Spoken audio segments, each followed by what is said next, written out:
Samweli wa kabiri igice cya 11. Dawidi na Batisheba.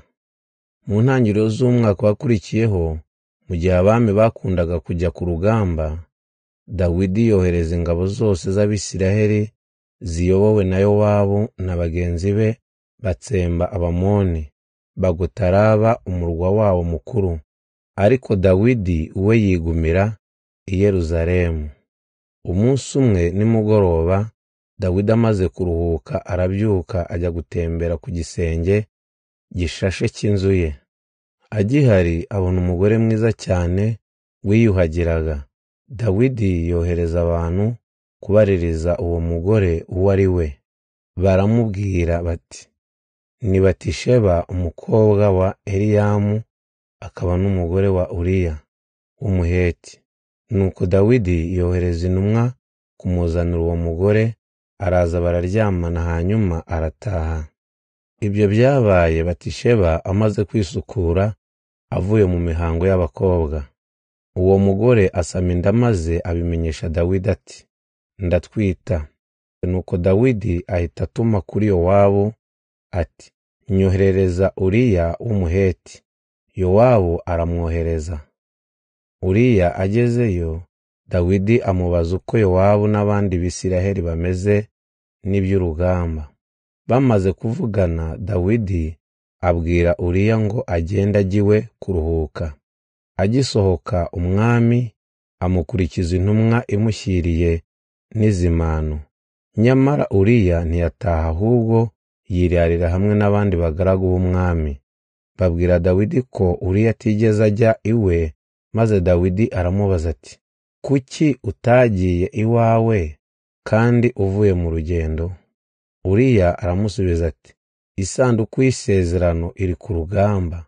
Ingabo z'Abisiraheli n'iz'Abayuda na databuja Yowabu n'abandi bagaba b'ingabo barara mu ngando. None ngo ninjye iwanjye nywe ndye kandi ndyamane n'umugore wanjye? Ndahiye ubugingo bwawe ko ntakora ibintu nk'ibyo.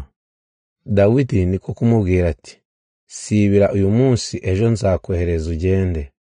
Uwo munsi Uriya aguma i Yerusalemu.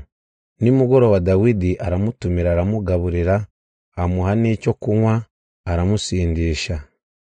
Ariko birangiye Uriya ntiyagiwe, ahubwo yongera kwiraranira n'abandi bagaragu b'umwami. Bukeye Dawidi yandikira Yowabu urwandiko aruha Uriya. Yari yanditsemo ngo, mushyire Uriya imbere aho urugamba rukomeye, mumusige wenyine maze abanzi bamwice. Urupfu rwa Uriya.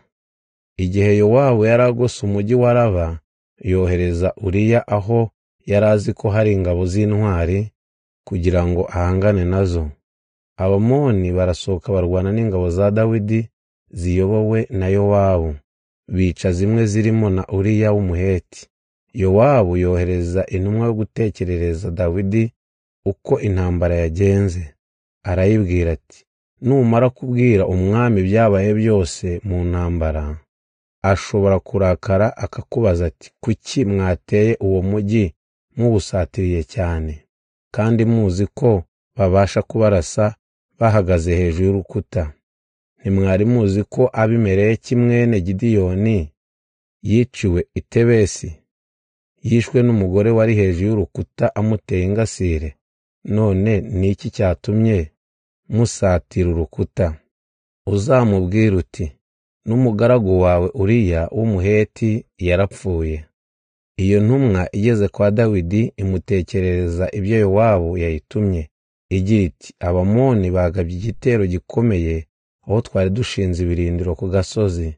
Nyamara twarabahinduranye tubageza ku irembo ry'umujyi, ariko abari hejuru y'urukuta baraturashe. Bamwe mu ngabo zawe barahagwa, barimo n'umugaragu wawe Uriya w'Umuheti. Nuko Dawidi abwira iyo ntumwa ati, genda ukomeze Yowabu umubwire ko ibyo bitagomba kumuca intege. Niko bigenda mu ntambara, abantu bapfa mu mpande zombi, ahubwo akaze umurego asenye uwo mujyi. Umugore wa Uriya aza kumenya ko umugabo we yapfuye, aramuririra. Iminsi y'akababaro irangiye, Dawidi aramuhamagaza amugira umugore we, babyarana umwana w'umuhungu. Ariko ibyo Dawidi yari yakoze birakaza Uhoraho.